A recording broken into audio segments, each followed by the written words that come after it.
Good morning, good afternoon, and good evening to all of you who have joined us today for our Leadership Insights series on Iraq. It is truly a pleasure to see all of you, although even though it's virtual this year, there are many of you that have been engaged and been participants at our annual programs focused on Iraq's energy industry, usually on the sidelines of the Offshore Technology Conference in Houston. This is, in fact, I believe, our 14th year in doing this, and we didn't want to make it an exception, even though we couldn't meet in person. Our programs at the Bilateral Chamber, in particular on Iraq, are an effort for us to continue to keep a focus on revitalizing and supporting Iraq's energy sector. And we, again, didn't want to make this year an exception to that. Our featured speaker, His Excellency Minister Ihsan, happens to be someone that I've known for many years. He has attended and led delegations to Houston. I've seen him in Istanbul at conferences and other things. And so I'm particularly pleased to see him at the helm of the ministry. And before I formally introduce him, I would like to welcome the Deputy Assistant Secretary for Energy Diplomacy from the U.S. Department of State, Laura Malenas, to address our audience and tell us a little bit about what her agency's responsibilities are towards the Middle East and globally, and the outlook for Iraq from her perspective. Laura, thank you for joining us this morning and evening. Great. Thank you so much, Aida, and it's a real pleasure to be here. To my Iraqi colleagues, Masa al Khair and Shlonkum, Shakumaku. I hope everyone's doing well, and good morning, Sabah al Khair to my American colleagues who are watching from the other side. Thank you, Aida, and thank you to the Bilateral Chamber. And we're so pleased to be able to participate today. I'm representing the Department of State. Thank you, Your Excellency, Mr. Minister, for also participating today. I think we're going to have a great session. We look forward to hearing your remarks. I want to speak just very briefly about the Bureau of Energy Resources in the Department of State. I think it's very clear that energy has a major role to play in international relations, and our diplomatic efforts and our technical efforts sort of go hand in hand together, because there are definitely political implications and geostrategic implications of energy. So our topics today are so important in the broader sense of what's happening geostrategically in the region and globally. We had a strategic dialogue last month that was led by your National Investment Commission Chairwoman, Suha Najjar. And on the energy and climate session, we had a really fruitful discussion with our Iraqi counterparts to address sort of, the energy outlook and how that, melds with your environmental challenges. And I think, coming out of that, we want to applaud Iraq for its pledge to combat the climate crisis by finalizing internationally determined contributions under the Paris Agreement. And we see that as, a very important part of your effort and your commitment to combating climate change. We also discussed some of the challenges, and I think for us that would definitely be related to capturing the sectoral emissions, carbon dioxide, methane, and working to reduce the gas flaring. And I know this is a very well-worn topic with our Iraqi friends, because we talk about it a lot, but we see it as such a win-win, because of course, not only due to the environmental issues that are caused by gas flaring, but really the incredible effect it can have on supplying Iraq's own domestic sources of natural gas and increasing your electricity, lowering the cost of electricity imports, reducing obviously dependence on imports, and as I said before, reducing greenhouse gas emissions that are going to be really important for Iraq to meet its NDC contributions under Paris. Also, just again in the electricity sector, just wanted to speak a little bit about grid connectivity. We in the State Department are watching closely the completion of the grid interconnection projects with Jordan, Turkey, and the GCC. We feel that this is a really important step to make Iraq's electricity supply more secure, stable, and also provide access to multiple sources of electricity while also reducing dependence on outside supplies. I think the recent electricity crisis sort of shows the intensity of the problem and the importance that I know both our countries place on sort of moving forward on these efforts. And also when you have these interconnections in the energy sector, it undoubtedly improves sort of cooperation across the board and benefits the entire region in terms of stability and those sort of interdependent economic relationships. And of course, I can't be in a commercial sort of forum without talking about the great proven expertise and technology of US companies. And we support American companies in their efforts to improve the efficiency of Iraq's gas generation capacity through combined cycle upgrades, chillers. All of these can boost efficiency of gas turbines and their production. These are sort of the proven technologies that can help Iraq sort of get more out of the infrastructure that you already have in place. And we look forward to supporting our US companies and working with them to look at the opportunities that exist in Iraq. I also wanted to mention integration of renewables. This is a challenge that a lot of countries are facing, but we know that Iraq has a huge potential for solar energy. And we also know that that requires a well-maintained and well-managed and modern electricity grid. And we know that those grid modernization efforts can be difficult. And sort of again, that's just another area where we see where the US can help in terms of our commercial aspect. Our companies have the expertise to help do that. And obviously the US government is ready to help where we can as well.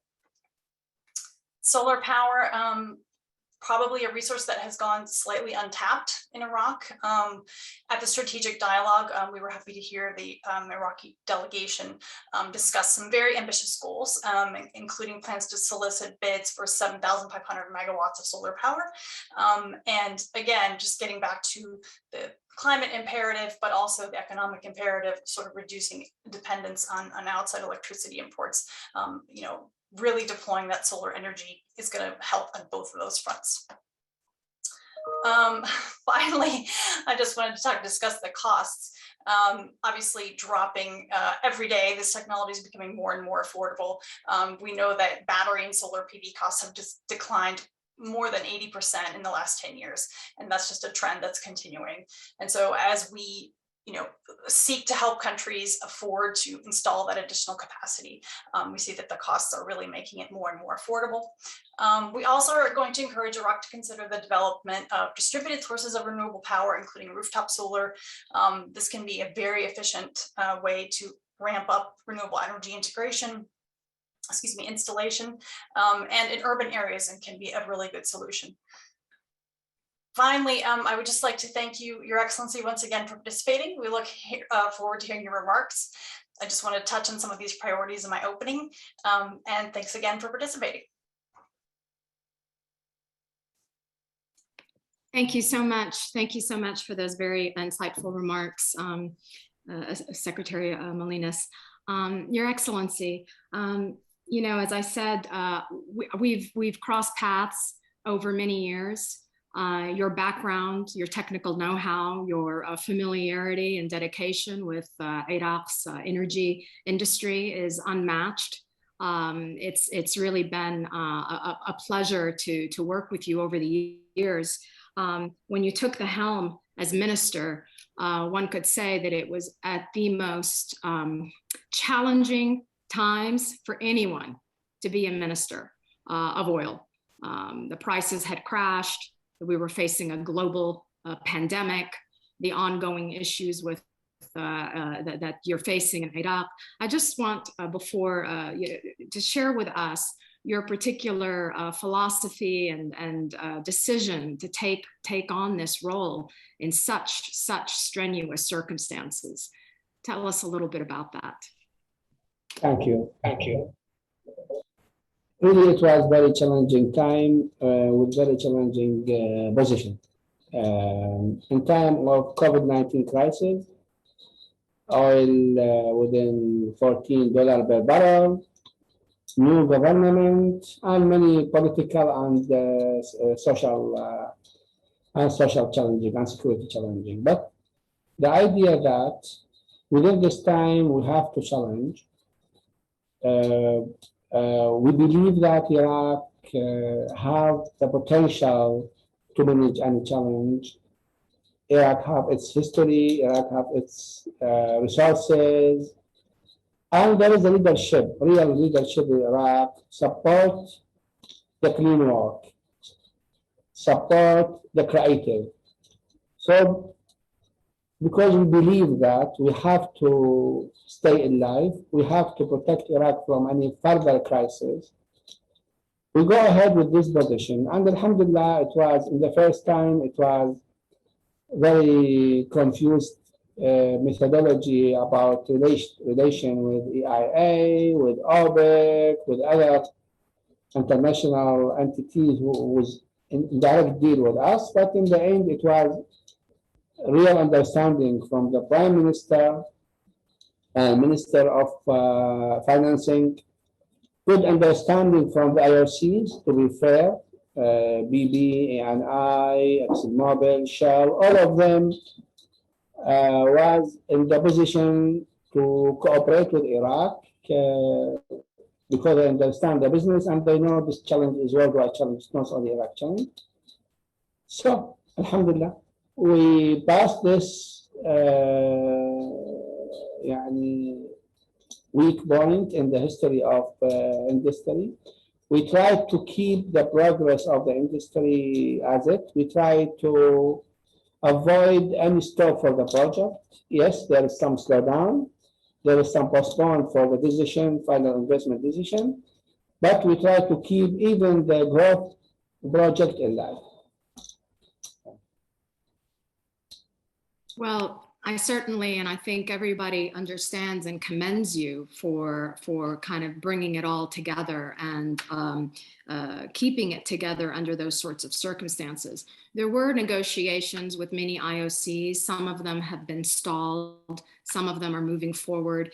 Can you tell us now, as you're speaking to an audience, what is different? What are your commitments to investors as you try to attract them into Iraq under your reigns as minister? Within the last 7 or 10 years, even with many crises, with many challenges in Iraq from many views, Iraq keep its commitment for the investor. Even with the COVID-19 and low price of oil, Iraq continuous payment, the investors require the payment, the bill of the investment. I mean, even there's some shortage in the salary for people in April 2020. We were in that time, not in April, I mean in August, especially in August. It was very, very challenging time for Iraqi economy. Even with that challenge, Iraq stayed in that time paying the payback of the investor. In that time, we keep 15% of our oil production to pay back the investors. BB, ANI, ExxonMobil, Lukoil, and all others. With this challenge, Iraq paid back to BGC, Basra Gas Company, more than $1 billion. Within 2020, we paid back more than $1 billion for BGC. And after that, we paid back to them more than $300 million. We cannot imagine how Iraq can manage that even with this crisis. This is our messages to the investor. Iraq committed. Iraq commitment is real commitment to our IOCs, to the IOCs. There is some shortage in payback for the local investor. There is some shortage in payback for normal investor. But for the investment in energy sector, in oil and gas, we give strong message that Iraq commitment is real commitment, even with any challenge. So that's why the government and His Excellency, the Prime Minister, Minister of Finance, was aware about our philosophy in Ministry of Oil. We didn't stop any payments. We keep, in some months, not only 15%. In some months, we reached 20% of our revenue of our oil production, oil exported, was nominated for the IOCs. This is our messages to the investor. Iraq is trusty country. respect the contract, try to enhance the relation with the IOCs, and try to protect their rights. So it is quite a balancing act. You have a commitment to the IOCs, a commitment to the contracts, a commitment to the government, and 90% of the revenues for the government of Iraq are generated from the energy industry. And at the same time, a member of OPEC, and balancing that relationship and your commitments to OPEC as a founding member. OPEC, isn't this the diamond year, I believe, this year where OPEC was founded in Baghdad? How are you managing this balance? Really, it was, we were in daily discussion with the Prime Minister, the Minister of Finance, our deputies, and some investors, some IOCs, to keep the balance, and some Minister of Energy of the OPEC and OPEC Plus. We try to keep the balance. We try to keep our commitment. We reach more than 90% as a commitment for OPEC requirement. And we try to keep all our IOCs in line with our philosophy. All of them was in direct touch with us. The biggest time we take with the biggest IOCs, and we try to make a balance about other revenue for the national budget with Ministry of Finance. It was not easy. It was very hard to keep all of them happy, all of them satisfied. Alhamdulillah, in the end, we bought this time. Today, we deal with $70 per barrel, and there is something clear about the future of oil production. Well, again, quite an accomplishment from you. There's been much written about the Iraq Energy Transition Plan. Tell us about that. What are the short-term goals of the Energy Transition Plan? What does it mean? What are the specific things that are going to be occurring under this? We have been in discussion with our partners, especially BP and Shell, and to help us arranging pragmatic solution for the gas capturing. In the end, it was hard discussion with Shell in BGC, but the result that we agreed on 2021-2025 business plan. This business plan was to, in minimum, reach 1.4 billion standard cup of food as refining capacity. With that, we inject more investment in the project of gas facility in Halfaya, Amara, and we complete all the requirement for start gas plant of GE in Nasir.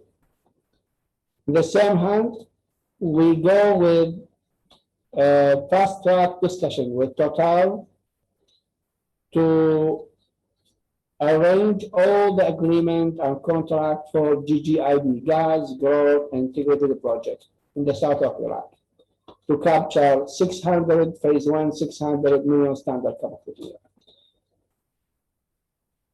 Short-term energy transition is the first 5 years. It's capturing all the gas in south of Iraq. To achieve this target, as I told you, we inject more and more investment in BGC.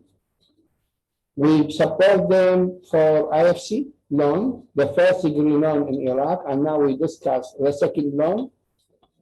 We make the first time for BGC, we make payment security, BIK, payment in kind for BGC. If there is any shortage or delay for in the financing of BGC, when we make a mechanism that BGC could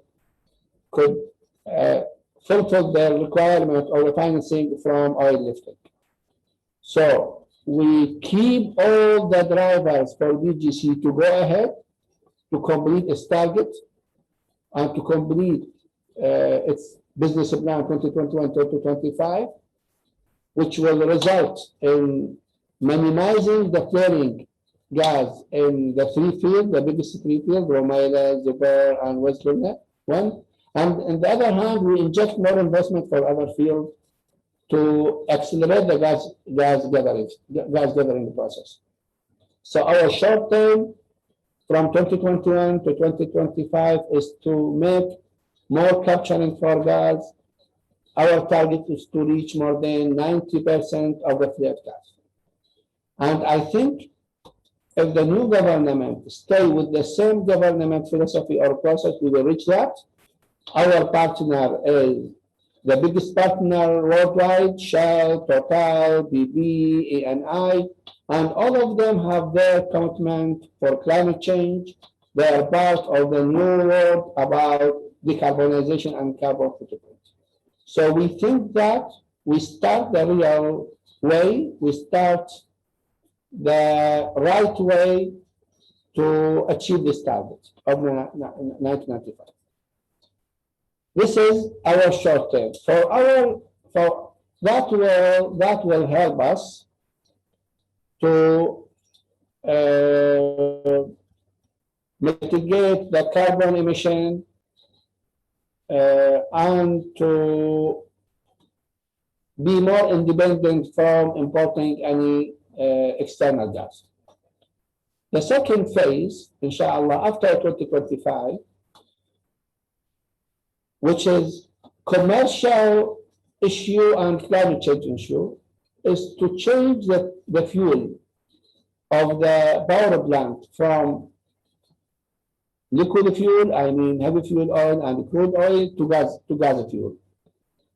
This target, it should be achievable within the time 2025 and plus, when we complete the development of Mansouriya and Akas. We think that in Mansouriya area and Diyala area, we have around not less than 1 billion standard cubic foot free gas. And there is good potential for the Akas and south and north of Akas field is another 1.1 to 1.2 billion standard cubic foot of free gas. With this 2.2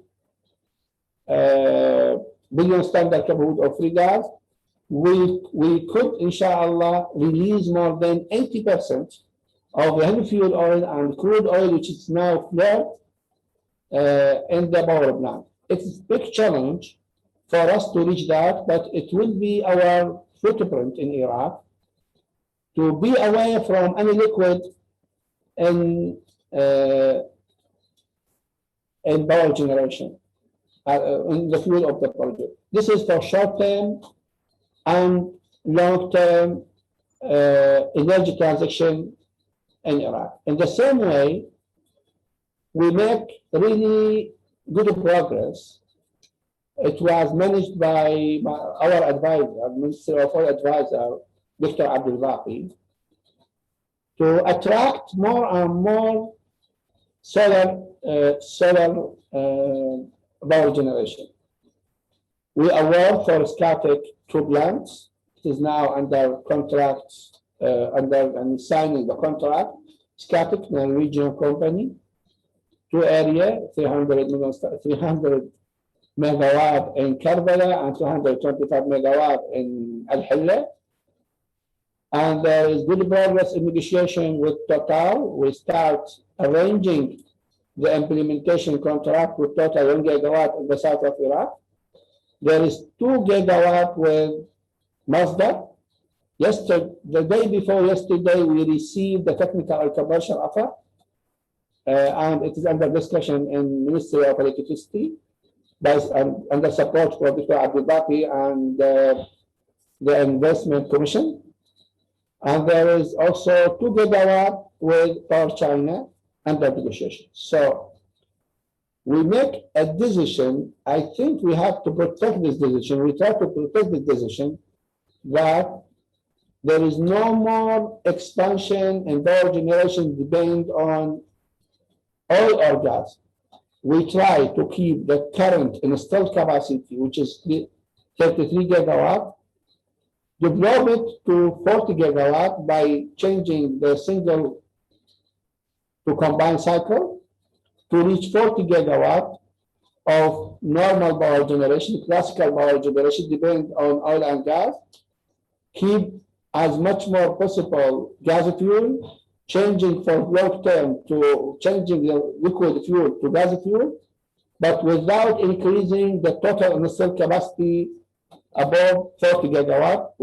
Our decision is to keep the 40 gigawatt for, let me say, carbon power generation.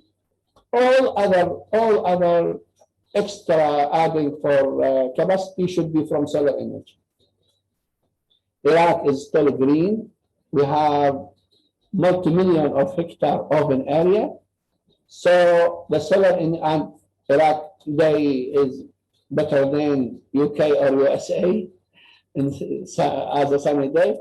So we think that we try and we think it is the Iraqi future is to protect this decision. Ministerial energy decision is to keep 40 gigawatt for carbon power generation, gas as a fuel, and all the extra should be from solar energy.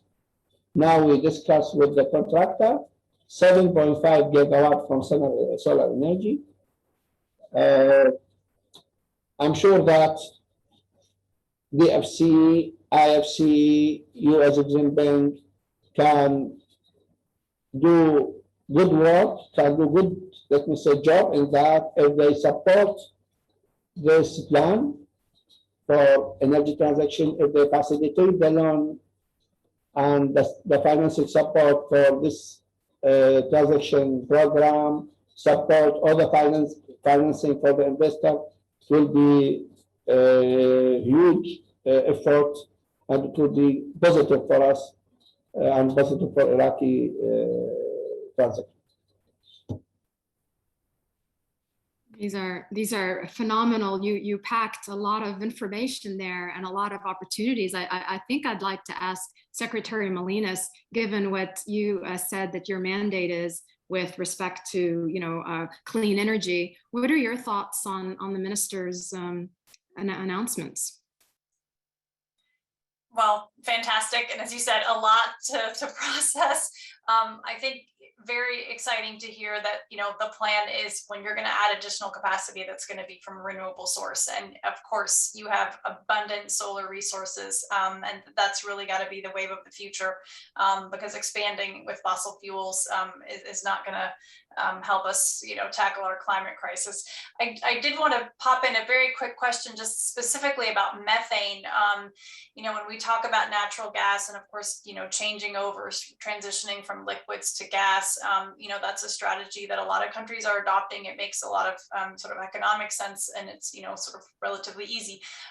But wanted to just check on sort of specifically if you can comment a little bit about the challenges you're facing in particular with methane and methane abatement as you look at natural gas, because while we see in other parts of the world countries kind of going off coal or switching to gas, a lot of people use the word transition fuel, but the methane problem is real, and so we don't really see it as necessarily the best transition fuel because of the methane issue. So can you talk a little bit about methane abatement and your plans there? Thank you.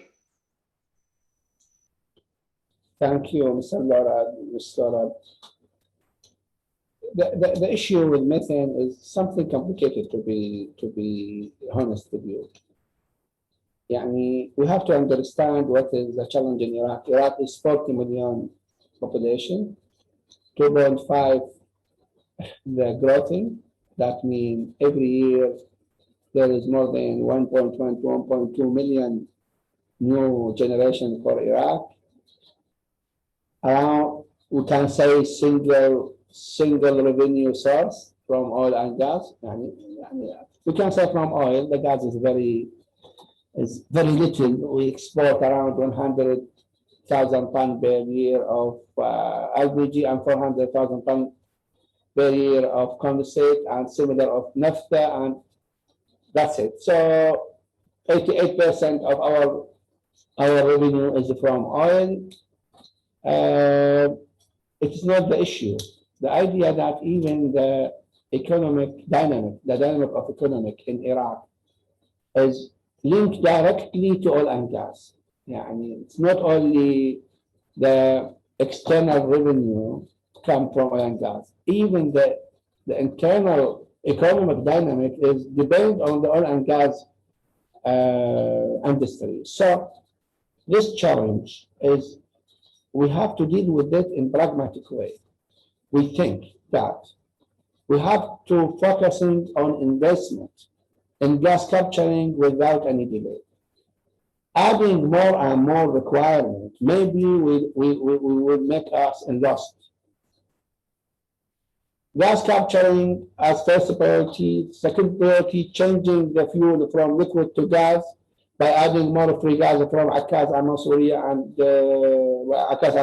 and other fields. That will give us good record in that. In parallel, we start discussion with GE, we start discussion with KBR. KBR is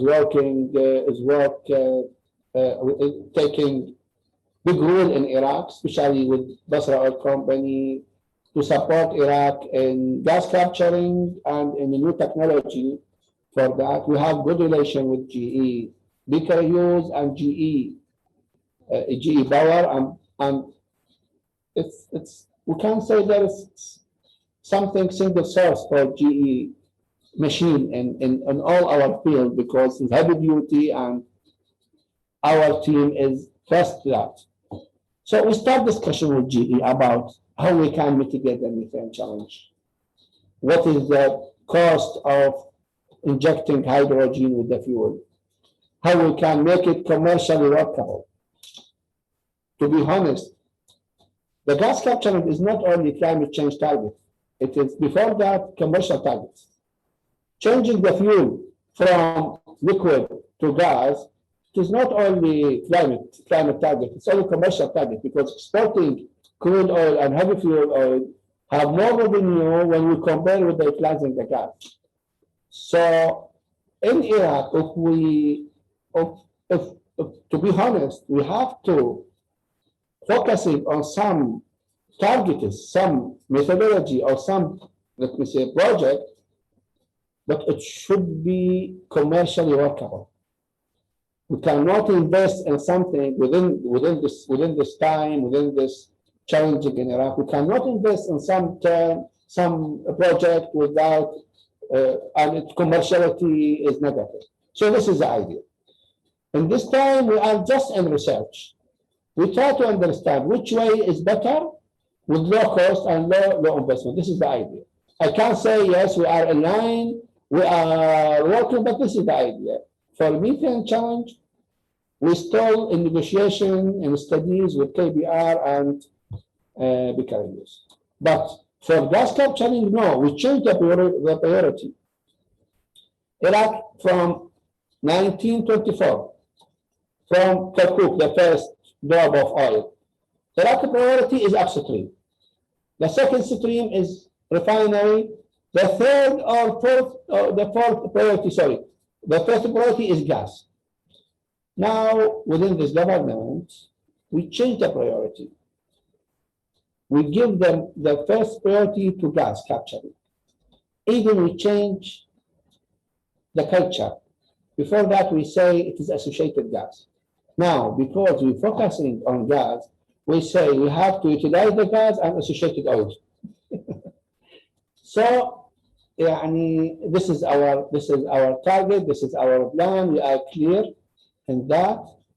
We're focusing, we invest in gas capturing, we invest in changing the fuel from liquid to gas, and we invest in also upgrade and develop the refinery to make the product more clean more friendly for environment, mitigate the SOx and NOx from the cars.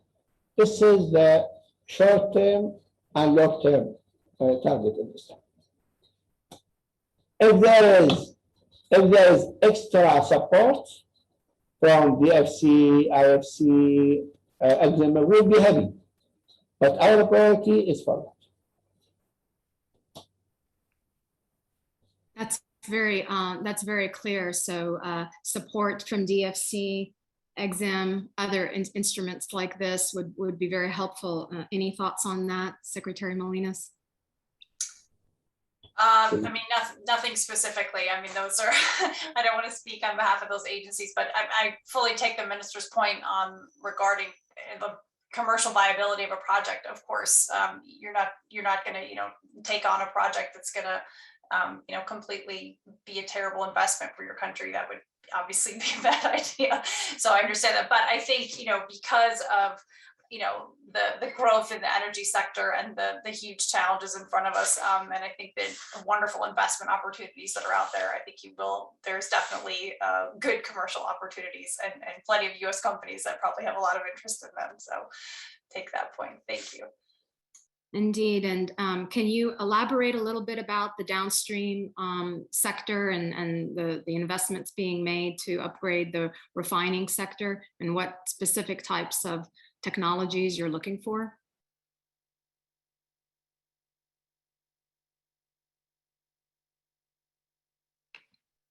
Minister Ihsan, can't hear you. Yeah, yes. In downstream, you mean a refinery? Yeah, a refinery, we work directly, closely with Honeywell UOP in most of our refineries. In Basra refinery, which is now 210, and the target is to reach 218,000 barrels per day. We try to facilitate and accelerate the process to complete all the integrated units to develop the quantity and the quality of all our products. I mean, low sulfur gasoline, low sulfur gasol, high octane number gasoline, and to be away from any non-preferred chemicals as additives. The good issue in Iraq that Ministry of Environment, even it is not follow up its target. Ministry of Environment, even it is not follow up its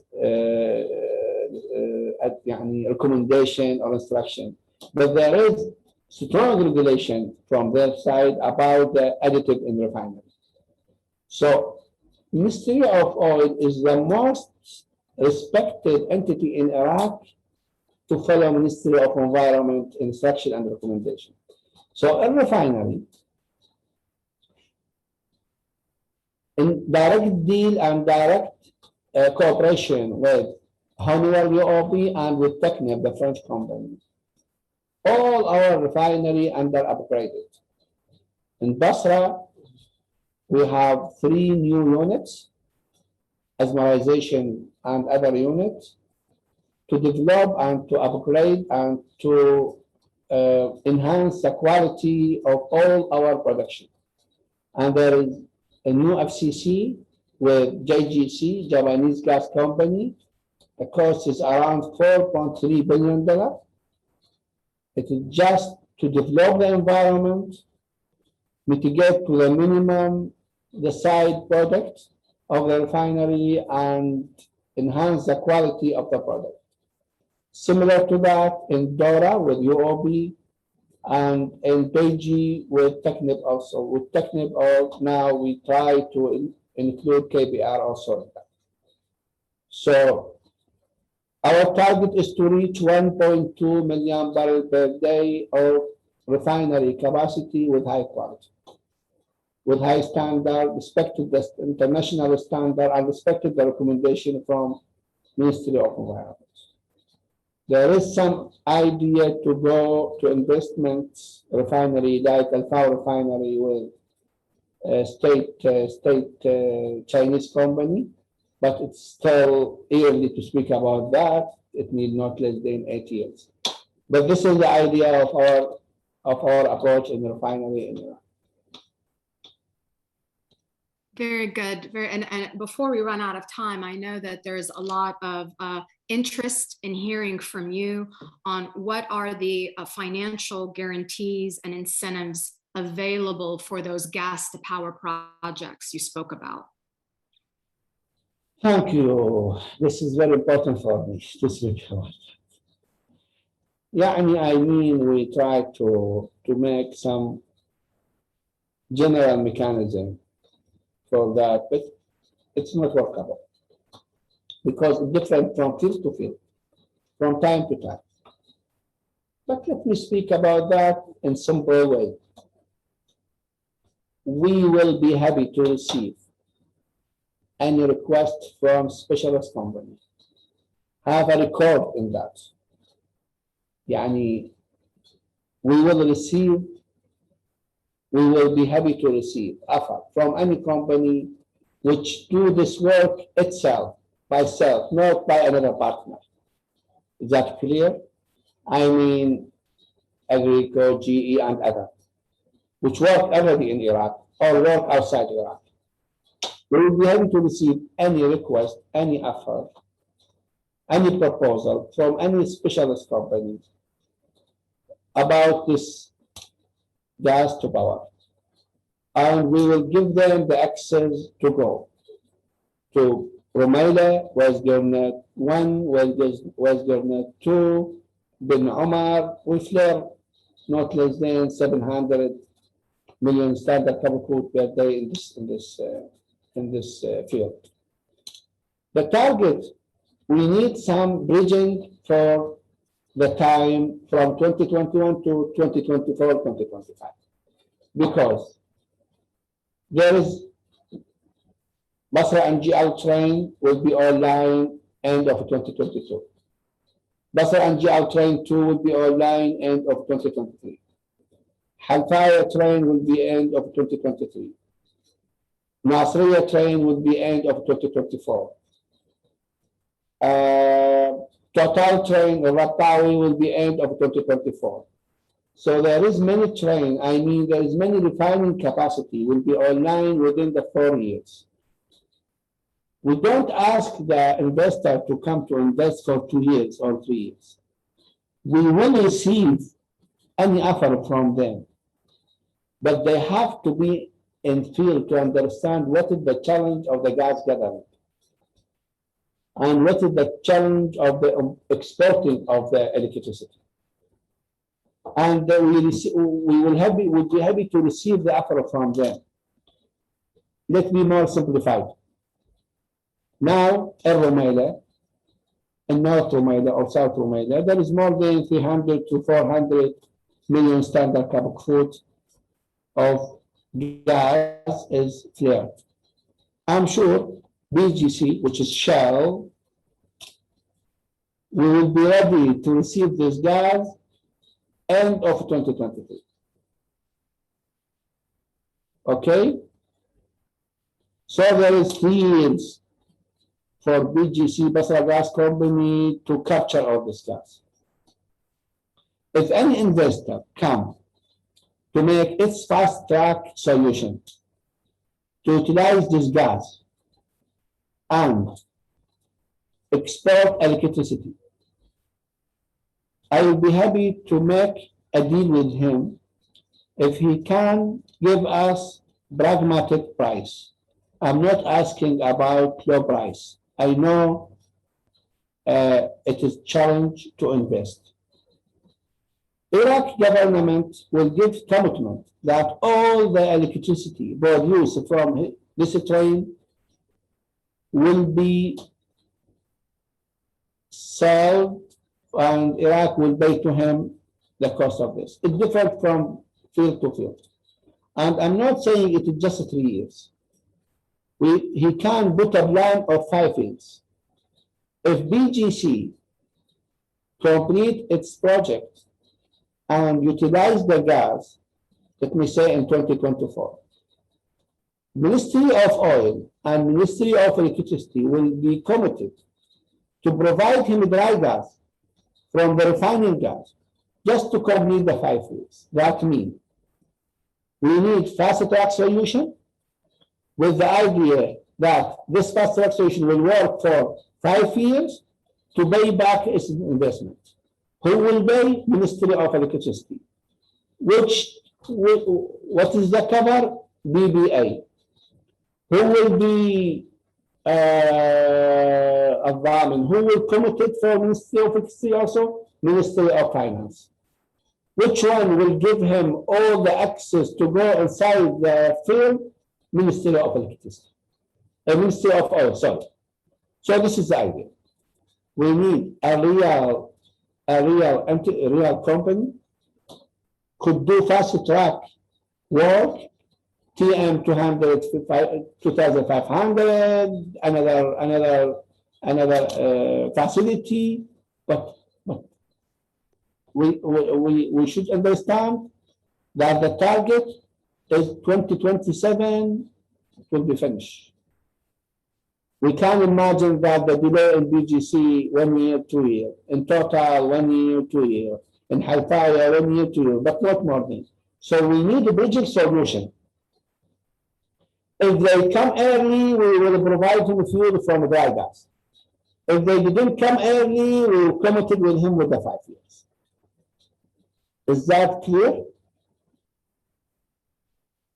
Maybe in Ben Omar, it's different. In Ben Omar, it is small field with more gas. The gathering may be simple. The grid is close to Ben Omar.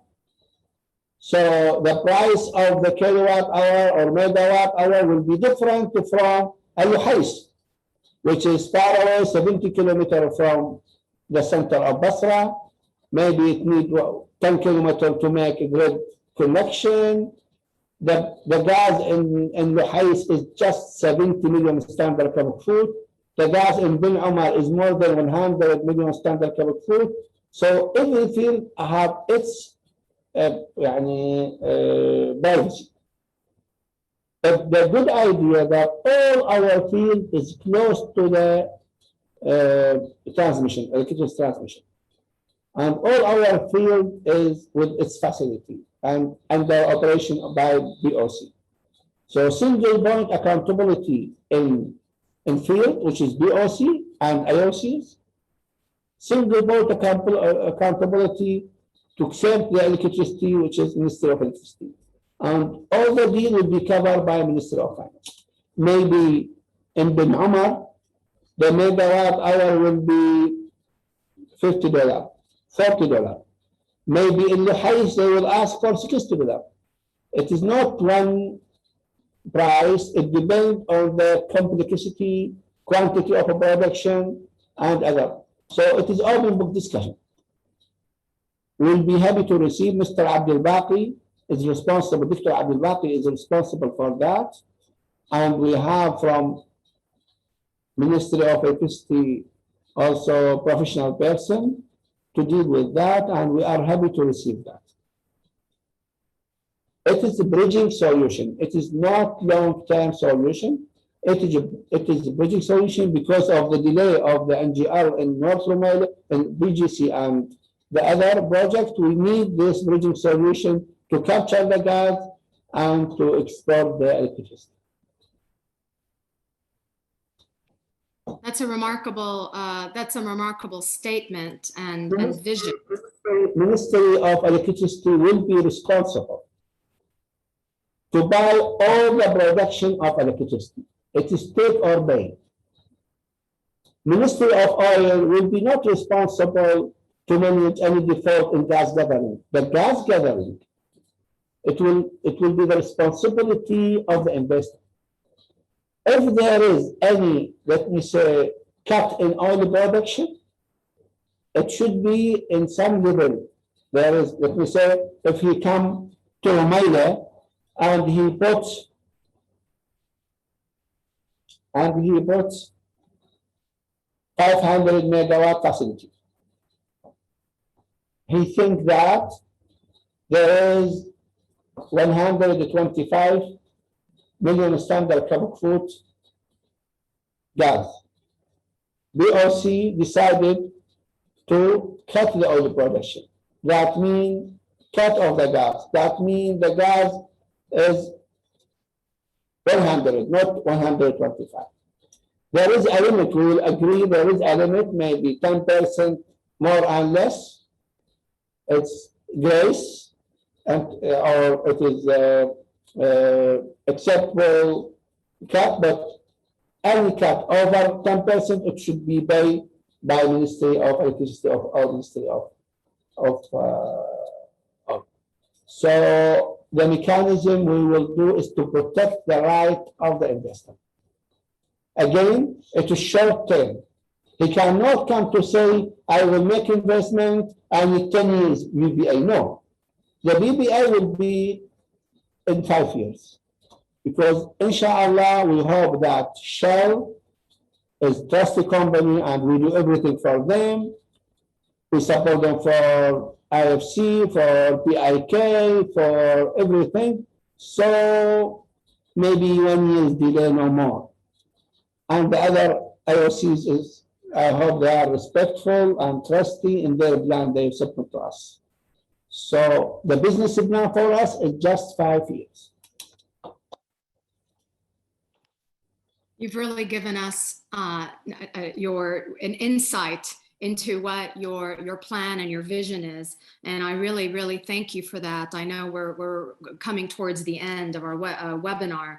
My takeaway is an unwavering commitment to your contracts, an unwavering commitment to the country, that you are encouraging a single point of accountability for these gas to power projects, that you have apparently these various ministries aligned. Really quite a remarkable achievement and plan, and we certainly hope that you succeed. Would you like to say any additional parting words? And we understand Dr. Abdul-Baqi is a point of contact, perhaps for this follow-up.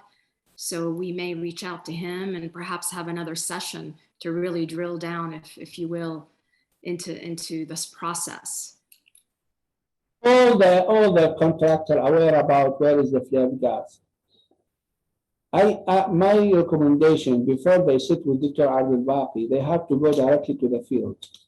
We will give them access by secretary directly, no need to work permission or something like that. All of them is aware about the process and the safety requirement when they visit the oil field. So they can go directly to discuss with the operation team how much the quantity, where is the flaring, from where they can make the tie-in, who is the preferred engineering firm to go ahead. If they go to Worley, Technip, KBR, to help them to understand what is the layout of the pipeline, what is the pressure, something like that. And then they have to understand what is the technical challenge. After that, the commercial dialogue would be easy. Before that, after that.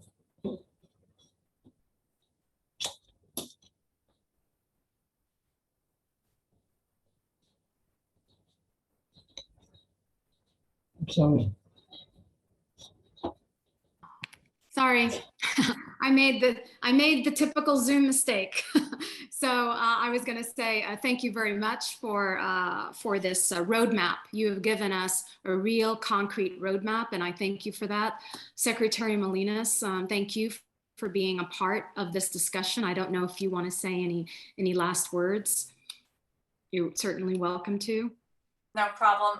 Thank you for having me. I wish we had more time. I have many more questions, but we'll give the minister his time back because I know we're at time. Thank you, Ida. Thank you so much for all those who did the organizing today. Well, we certainly will be doing this again. Minister Ihsan, I really appreciate your time. I understand, and I have even a small notion of all that's on your plate, and the fact that you've taken the time to share this roadmap with us is deeply appreciated by us and our members and our stakeholders. We wish you all the success, all the best and we'll be with you soon. Inshallah. Thank you. Thank you all. See you. Bye.